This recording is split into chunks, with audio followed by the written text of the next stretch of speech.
guhdarên hêja qehwe û felsefe dest pê dike. Qehwa xwe bigirin û kerem kin sohbeta me.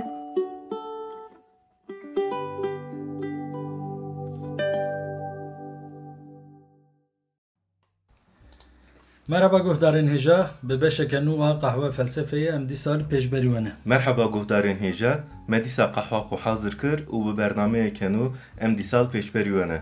Murat di sezoneke nû de di serdemeke nû de em dîsa bi hev re ne û tu zanî îro rojeke taybet e jî. Belê Sezgîn îro roja felsefeya cîhanê ye. Her sal pênçema sêyemîna meha çiriya paşîn wek roja felsefeya cîhanê tê qebûlkirin û pîrozkirin. Sala par jî me di roja felsefeya cîhanê de me dest bi bernameya xwe kiribû û me bernameya Beşaûlî me weşandibû. Salek zû derbas bûya. Bi rastî jî zû derbas bû. Wext zû derbas dibe. Ji bo destpêka bernameyeka li ser felsefeyê jî rojeke xweş e bi min. Helbet bi min jî rojeke xweş û watedar e. Ez roja felsefeyê li hemû guhdarên me pîroz dikim. Li te jî pîroz be Sezgîn. Min ê bigotin çima. Bira felsefe tim di jiyana me hebe û pêşiya me ronî bike. Murat ez jî roja felsefeyê li te û li hemû guhdarên me pîroz dikim. Hêvî dikim ku giringiya felsefeyê ro bi ro baştir bê fêm kirin û xwendirên me yên ser felsefeyê jî zêde bin. Ji bo roja felsefeyê em qurban ser jê bikin, nizanim ev çawa tê pîroz kirin. Yani em ê ji xwe tu zanî em ê qehwe vexwin wekî di nizanim em çi bikin. Nizam ez têkev nav pirtûka mêzek me la me ra çawa pîroz dike. Nebû em qurbankî ser jê kin. Eva çendayê me sala çûyî me behsa wê kiribû, yani çend salê tê pîroz kirin? Ez ne şaş bim ya 2001 ya 2002 de hatî qebûl kirin. Lê ew mesela roja pênçema sêyemîn hîn jî nizanim. Yani rojeke bi diyar tuneye. Ji bo em ser bifikirin, bawer dikim em her sal bihesibînin. Yani sala berê têdî di şanzdê meha çiriya paşîn de roja felsefeya cîhanê bû. Îsal 21 mehê. Her sal diguhere. Belkî jî li ser guherbariya felsefeyê yani nizanim. Dibe. Sezgîn me qala pîrozbahiya felsefe roja felsefeyê kir. Ne 10 sal berê li ser felsefeyê min helbestek nivîsandibû. Eger destûra cenabê te hebe ez dixwazim ji bo xatirê roja felsefeyê vê helbestê bixwînim û diyarê guhdarên me bikim. Helbet Murat keremke bi rastî min nizanî bû tu helbesta jî dinivîsî. Bawer ke min jî nizanim. Çîroka zanî bû. Baş e Murat gava helbesta xwe bixwînî ez di fonê de müzîkek ji bo te yani peşkêş bikim yan müzîkek sivik dibe ne pir giran awan pir hestewar nebin kelogirî nebin êde baş keremke keremdar be ji bo felsefeyê min nivîsî ji bo bira diyariya felsefeyê be ez ê dengê te li vir eko bikim bera olan bide ew tiştekî baş e ne we dest pê dikim Sezgîn bi şewqê ronî dikî der û dor bi xêra te ve dibin çavên kor rengîntir dibe bi te keskesor her bijî tu her bijî felsefe tu yî têgehên li jor û jêrîn tu yî pirtûkên wek zîv û zêrîn tu yî ji bo xwendevanan qêrîn her bijî tu her bijî felsefe bê te jiyan sivike wek kefe geş nabe agirê hiş di tefe bê te jiyan daweta bê defe her bijî tu her bijî felsefe fe Valla Murat saatata paşa ne griyat wek tu hestewar bû na eveya yani na dibe karibî bi sûrûda felsefeyê jî yani bi coşa esas mera bû yani nizam bêtir giranî mera bide ew ê bê te jiyan daweta bê defe her bijî tu her bijî felsefe yani bi rastî helbestek pir watedar sağ bî spas dikim gelek metafor jî di nav helbestê de hebûn metafor bira jî li ku hebû ne dît min metafor wana nexistî Sezgîn ez ê dur ji te re bêjim Murat yani metafor buhane van roja kî kare metafor bikire bikarbîne ez ê dur behsa wan ji te re bikim tamam Murat hîn qehwa me jî sar nebûye tu dixwazî em dest bi bernameyê xwe bikin belê Murat di sezona yekemîn de me ji serdema pêşîna felsefeyê dest pê kiribû jinişka ve em ketin nav meselê bû dengê me jî cidî bû em bikevin guhdarê me nabêriya me kirine belê me ji serdema pêşîna felsefeyê dest pê kiribû û me qala destpêka felsefeyê sezona ewlî de kiribû û em li ser nêrînên filozofên giring jî sekinî bûn bi rastî Di dîroka felsefê de Murat piştî felsefeya serdema pêşîn kîjan serdem tê? Em ê ji ku devam bikin? Sezgin wekte got di serdema pêşîn de meqala felsefeya serdema pêşîn kir. û ji pênaseya felsefeyê me dest pê kir. Felsefe li ku derket, felsefe çi ye, felsefe di nav xwe de çi dihewîne. û du re jî me ji Thales dest pê kir û heya Plotinos em hatin. Îja di dîroka felsefeyê de piştî serdema pêşîn serdema navîn dest pê dike. Em ê divê sezona xwe ya nû de qala felsefeya serdema navîn bikin. Taybetmendiyên felsefeya serdema navîn çi ne? Kîjan fîlozof hene? Li ser kîjan mijaran sekinîne? Mijar li gor serdema berê çawa hatine guhertin? Em ê li ser vana bisekinin û helbet em ê dîsa qehwe vexwin û xwe bi qehwê bikujin. Helbet ji xwe bê qehwe nabe Murat? Ev çendekî me naber dabû me dev jî qehwê berdabû wele hinek tenduristiya me baş bû. Em hatin ser xwe qehwe wele. Ti bandora wê ser me nemabû yani bi rastî jî wan çawa. Tedî carna me re navber bide baş e. Erê em têra xwe entelektûelin lê qehwe jî yani carna zirarê de me re. Em vê çaxê em vê sezonê hindikî vexwin. Yani hindik dibe em ê li ser xeber bidin. Tamam. Murat vê çaxê ez bi pirsa xwe ya ewilî dest pê bikim. Di dîroka felsefeyê de serdema navîn kengî dest pê dike. Yani gava em dibêjin felsefeya serdema navîn jaliyê dîrokî ve em qala kîjan salan dikin? Kengî dest pê kiriye û kengî bi dawî hatiye? Sezgin felsefeya serdema navîn piştî zayînê di sed sala dudiyan de dest pê dike. û heya sed sala 15 jî dajo yani nêzîkî 1300 sal ajotiye serdema navîn. Di dîroka felsefeyê de serdema herî dirêj serdema navîn e. Serdema pêşîn nêzîkî 700 sal em dibînin. Lê serdema navîn nêzîkî 1300 sal dajo. Lê ez dixwazim viya jî bêjim yani destpêka serdema nişkave nabe. Yani piştî Plotinos işte Plotinos mir û roja piştî wî hînçilê wî derneketî serdema navîn dest pê kirine. Li gor mijara di nav pêvajiyekî dem diqalin karin qala vê guhertinê bikin. Loma tedî tego em qala kîja salan dikin. Ji sala bêtir em qala sed sala dikin. Dîsa bêjim di nav piştî zayîna sed sala dudiya de dest pê dike û heya sed sala 15 dajo. Ji xwe eger tê bîrate me sed sala serdema pêşîn jî heya sed sala dudiya. Piştî zayînê sed sala dudiya anîbû û me li wir xelas kiribû. Baş e destpêk û bi dawîbûna serdemê li gor çi tê diyar kirin? Yani ji bo dîroka felsefeyê li gor bûyerên girîng yani wek dîrokê yan? Bûyerên girîng çawa yani li ser mirovahiyê an li ser yani tedît ji bo em bêjin zanista dîrokê di diyarkirina yan ji binavkirina serdema li gor dîrokên em bêjin li gor bûyerên girîng dihate. Tamam fehm kir. Tamam. Serdemên dîroka felsefeyê sezgîn ji serdemê dîrokê hinek cuda ne. Serdemên dîroka ciyanê wekte got bi bûyerên mezin dest pê dikin û bi dawî dibin. Mînak di dîroka ciyanê de serdema pêşîn berî zayînê hema derdorê 3000 de dest pê dike. Yani bi dîtina nivîsê bi bikaranîna nivîsê û piştî zayînê di sala hema 375 de dixede bi koça qewman jî nizanim wergerekî rast e ne rast e bi dawî dibe. Lê di dîroka felsefeyê de destpêk û dawiya serdema cuda ne. Yani ji bûyerên dîrokî hinek cudatir in. Ji kîjan aliyê ve cudayî? Tediye em di dîroka felsefeyê de gava qala serdema dikin em ser hinek mijaran disekinin. Li gor mijaran û li gor taybetmendiyên fikr û ramanan em van mijaran ji hev ve diqetînin.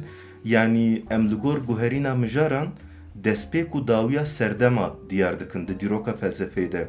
Mînak di dîroka felsefeyê de ana gavek bîstek berî ji min got serdema pêşîn berî zayînê di sed sala şeşa de dest pê dike.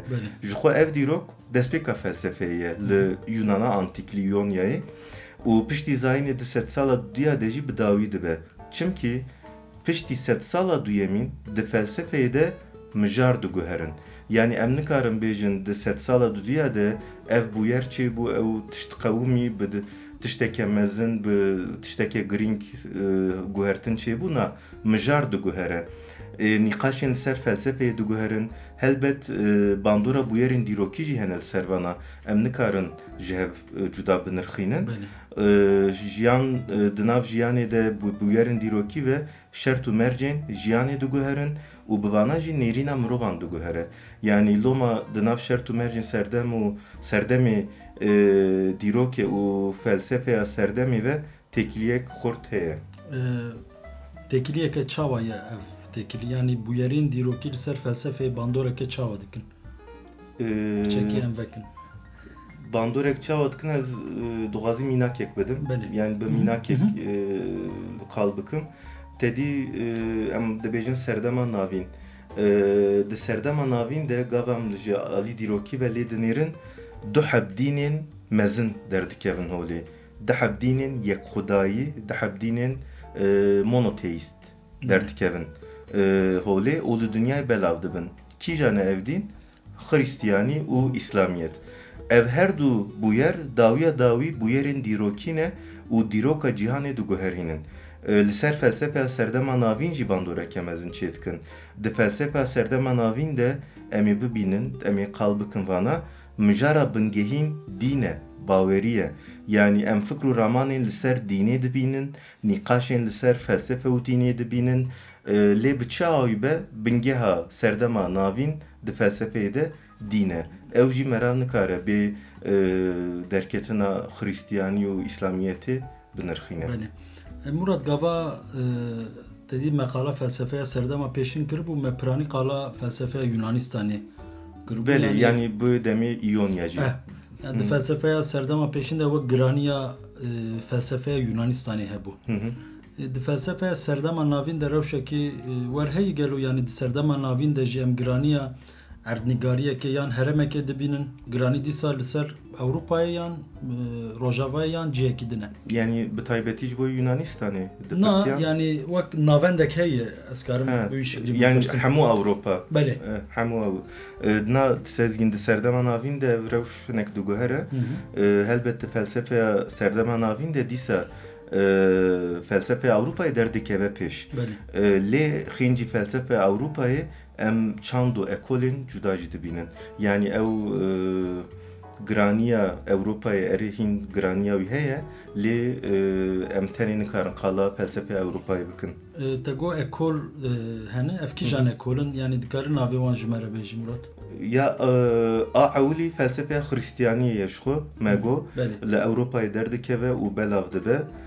Ekola duyemîn li Roşilatê felsefeya İslamê ye. Yani li welatên Roşilatê, li welatên ku İslam Müslümantî lê belav dibe. Felsefeya Hristiyaniyê û felsefeya İslamê di felsefeya serdema navîn de du ekolên mezin û giringin. Yani du ekolên navendî ne. Dîsa em xîncî van her du ekolan em felsefeya cihûyan dibîn sezgîn. Dîsa li Roşilatê ji aliyê filozofên cihûya pêşve dikeve. Adın jî felsefeya Bizansê ye, ev jî dîsa di nav felsefeya Hristiyaniyê de em dikarin wek Hristiyanên Roşilatê binav bikin. Tedî navenda wek Konstantînopolê, Stenbol'a niha. Ew jî cî digire û li gelek aliyan jî ji felsefeya Hristiyaniyê ew cuda ye. Yani ji felsefeya Hristiyaniya Ewropayê felsefeya Bizansê ji gelek adiya aliyan ve cuda ye. Murat, ev cudabûn, yani ev dabeşkirin jî weke ku li gor mijaran hatiye kirin ewlo?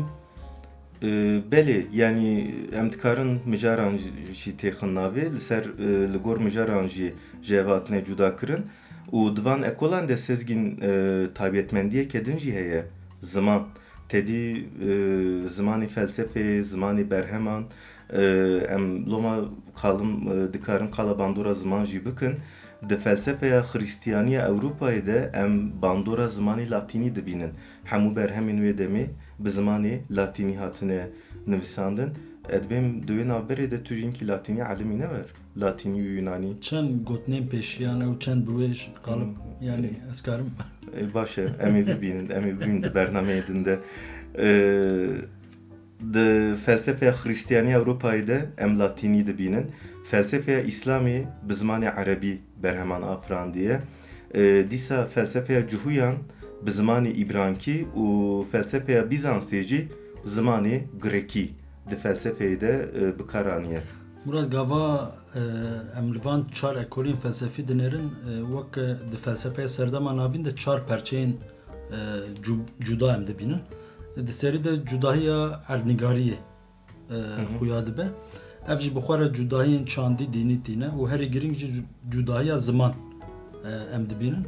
Yani zimanê ku di felsefeyê de hatiye bikaranîn li gel ew qas cudahiyan di nav van her çar ekolan de gelo em dikarin qala taybetmendiyek yan jî taybetmendiyên hevpar bikin yan jî tekilî û danûstandinên fikrî. Belê sezgîn di navan çar ekolan de cudahiyên giring hene. Yani wek te got di serî de erdnigarî cuda ne. Aliyekî Ewropa, aliyekî Rojhilat, em qala Cuhuyan dikin, qala Bizansê dikin, yani wek Anatolyaya li Rojavayê. Lê di navan her çar ekolan de yani erê em dikarin bêjin çand cuda ne, ziman cuda ye, dîn cuda ye ji hev.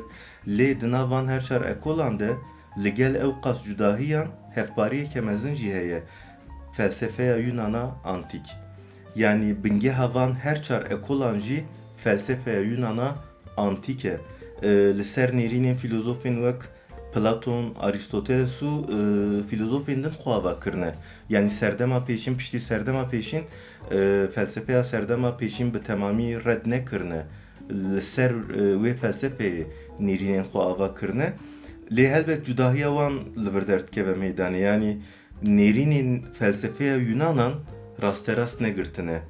Li gor xwe şîrovek kirine, li gor xwe şerh kirine, li gor çand û baweriya xwe guherandine û adaptê jiyana xwe kirine. Çima rast negirtine? Helbet di felsefeyê de rexne giring e filozof fikr û ramanên filozofên berî xwe rexne dikin û li ser wan nêrînên nû ava dikin. Lê li vir qasî ku min fam kir tu rast qala rexneyê nakî Murat. Ya helbet rexne jî heye. Lê tiştê ez qal dikim ji rexneyê bêtir wek adaptasyoneke.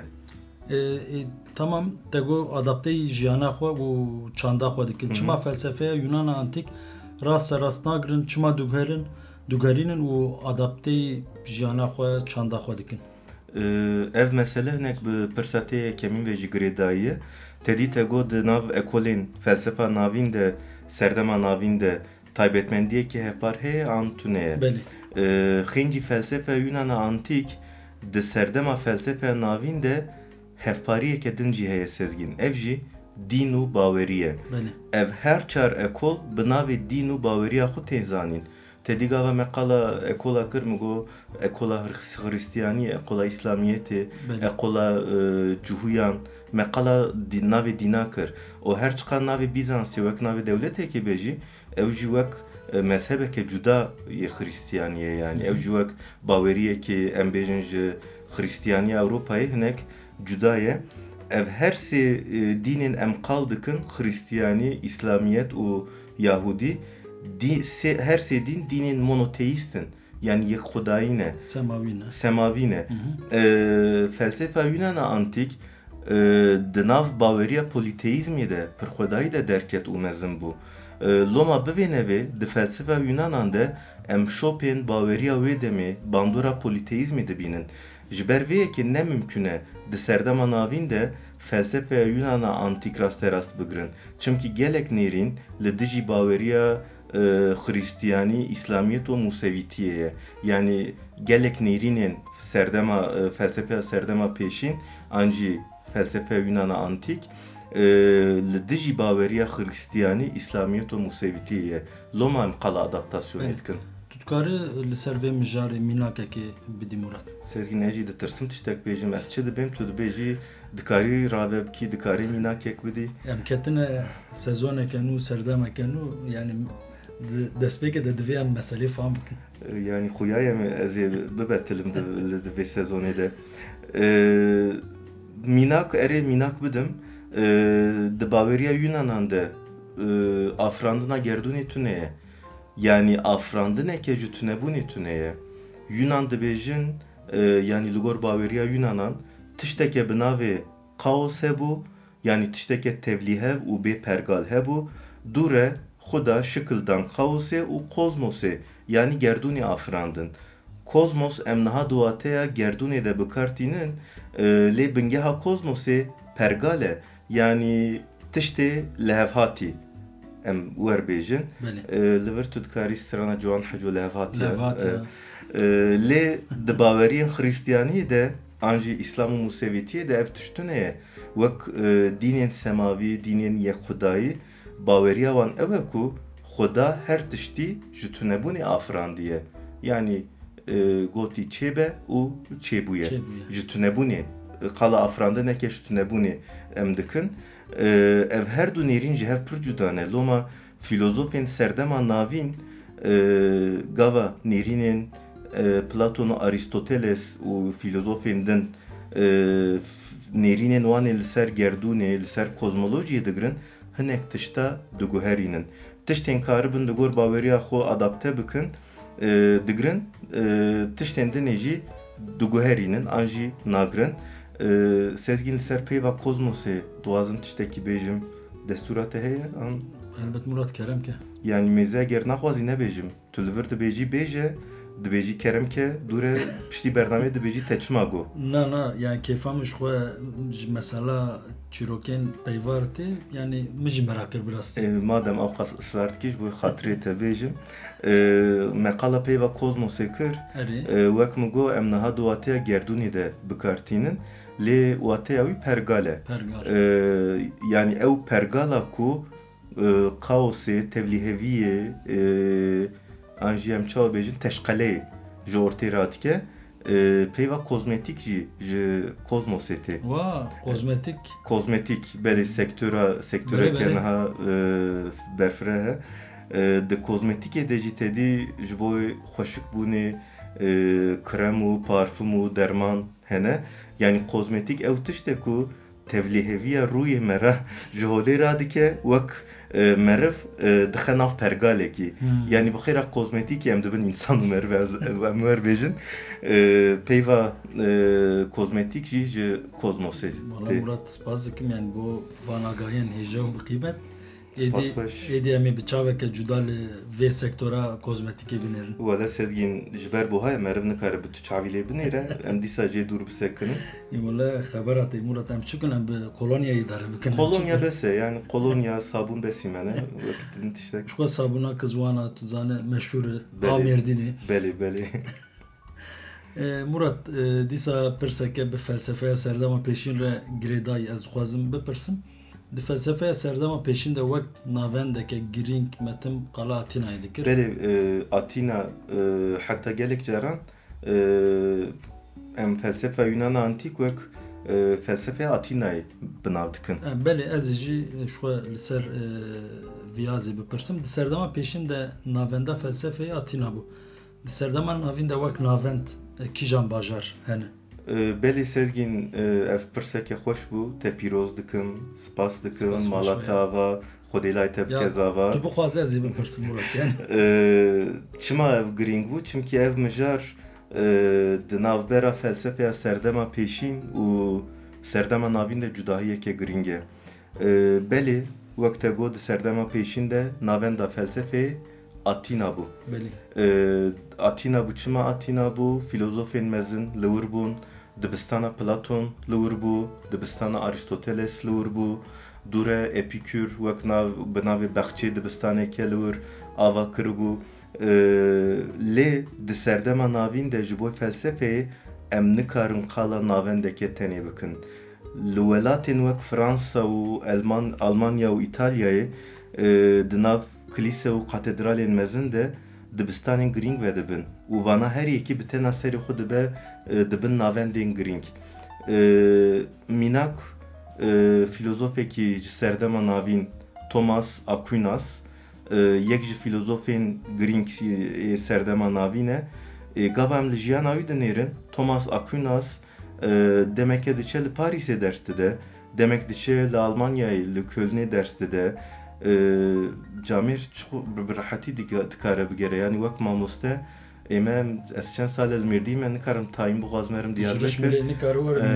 Valla ya dere Paris'e dibe dere Almanya'ya ji vir em fehm dikin ku li van bajaran dibistanê felsefeyê hene. Li aliyekê din jî Endülüs li Ewropayê navendeke giring e dibistanên mezin hene li wir û ji ber ku dewleteke Müslüman e Endülüs di nav ekola felsefeya İslamiyê de jî derbas dibe. Te got İslamiyet ev rewş li rojhilat çavayê Murat. Li rojhilatê jî di felsefeya İslamiyê de wek navendeke giring em bajarê Bexdayê dibînin.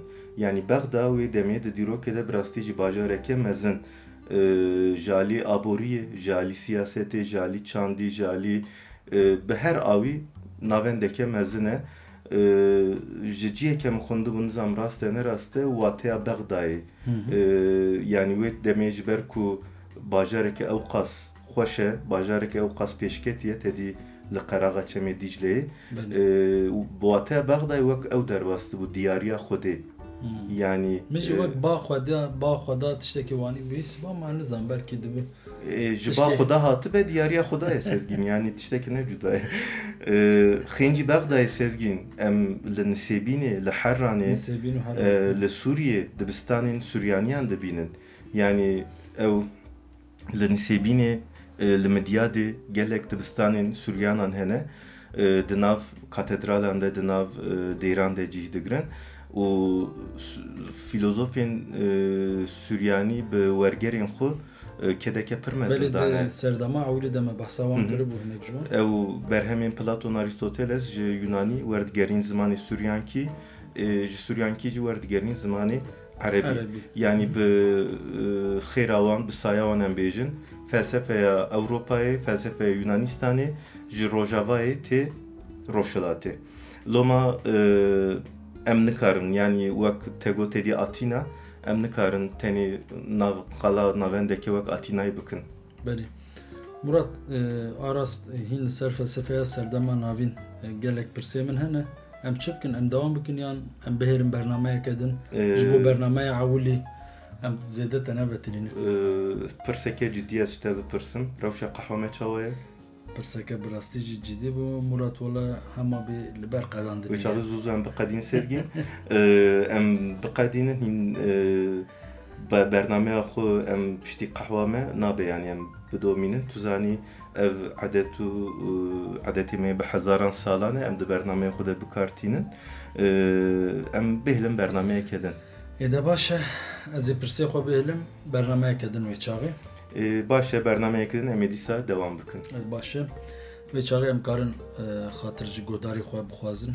Em xatir ji wan bixwazin û em bi serdemeke nû ji ber ku me dest pê kir em bêjin eger divê bernameyê de kelecana me hinek hebe bira efû bikin. Erê wek bernameya ewilî dawiya dawî serdemeke nû ye yani me serdemeke qedand em ketin serdemeke nû kelecana me hebe bira efû bikin yani ew nexerîbin. Erê em êdî hevdû nas dikin. Erê em hevdû nas dikin yani ji çar aliyê dunyayê bi milyonan guhdar em bi wan re bûn wek malbateke mezin. Loma ez bawerim ew bi dilgermiya xwe me qebûl bikin. Baş Murat, belê guhdarên hêja heta bernameyeke din bibînin di nav xêr û xweşiyê de. Guhdarên hêja heya bernameyeke din bibînin di xweşiyê de bê qehwe û felsefe nemînin. Bi xatirê we. Bi xatirê we.